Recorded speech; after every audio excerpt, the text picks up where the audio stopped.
کسی سلطنت پر ایک بادشاہ حکومت کرتا تھا۔ اس کے پاس ایک طوطا بھی تھا جس سے وہ بہت پیار کرتا تھا۔ طوطا بھی بادشاہ پر اپنی جان نچھاور کرتا تھا۔ ایک دن طوطے نے کہا کہ وہ اپنی ماں سے بڑا اداس ہے، اس سے ملنے جانا چاہتا ہے۔ بادشاہ نے اسے خوشی خوشی اجازت دے دی اور طوطا اڑ کر اپنی ماں کے گھر پہنچ گیا۔ کچھ دن وہ وہاں اپنی ماں کے پاس رہا، اس کی دیکھ بھال کرتا رہا، اس سے باتیں کرتا رہا۔ ایک دن اس کی ماں نے بتایا کہ یہاں پر ایک آم کا درخت ہے جس کے بارے مشہور ہے کہ اس درخت کا پھل جو بھی کھا لیتا ہے وہ ہمیشہ کے لیے زندہ رہتا ہے، وہ ہمیشہ کے لیے صحت مند اور تندرست رہتا ہے۔ طوطے نے سوچا کہ کیوں نہ وہ یہ پھل اپنے بادشاہ کے لیے لے کر جائے تاکہ اس کا بادشاہ ایک لمبی عمر جی پائے۔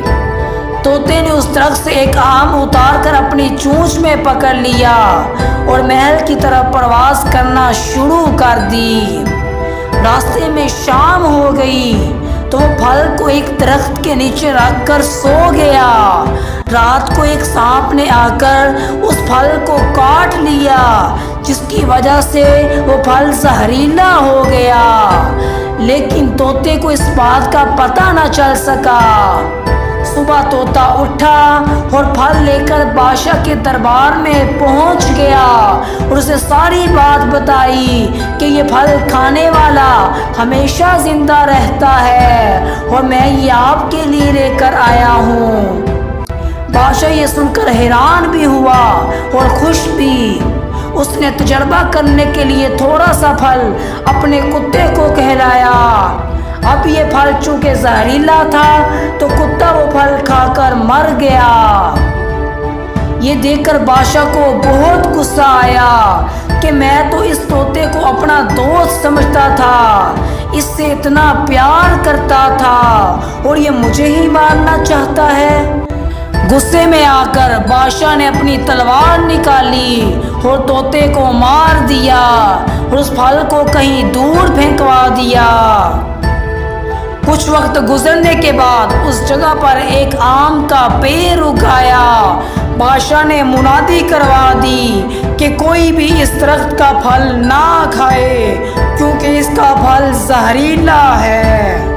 اب ایک دفعہ ایک بوڑھی عورت سفر کرتی ہوئی اس جگہ سے گزری۔ وہ کہیں دور سے آئی تھی۔ اس نے اس آم کے درخت کے بارے میں کوئی بات نہیں سنی تھی۔ اسے بھوک لگی تو اس نے اس درخت سے ایک آم توڑ کر کھا لیا۔ اب جیسے ہی اس نے آم کھایا اس کی عمر کم ہونا شروع ہو گئی، وہ پھر سے جوان ہو گئی۔ اب لوگوں نے جب یہ سب دیکھا تو اس عورت کو پکڑ کر بادشاہ کے پاس لے آئے۔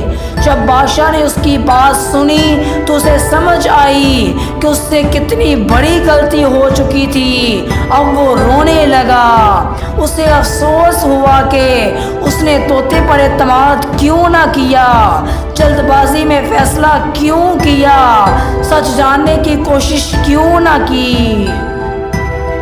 دوستو، ہم میں سے بھی اکثر لوگوں کا رویہ اس بادشاہ جیسا ہی ہوتا ہے۔ ہم جلد بازی میں فیصلہ کرتے ہیں، سنی سنائی باتوں پر یقین کر لیتے ہیں۔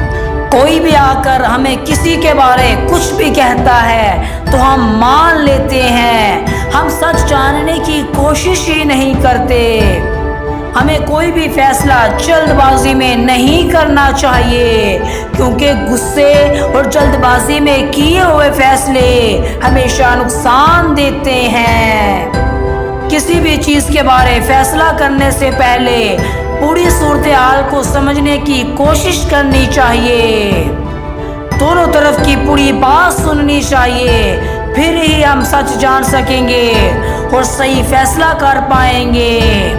اور زندگی کے اندر ہر روز کچھ نیا سیکھیں، نیا سوچیں، نیا کریں، لرن کریں۔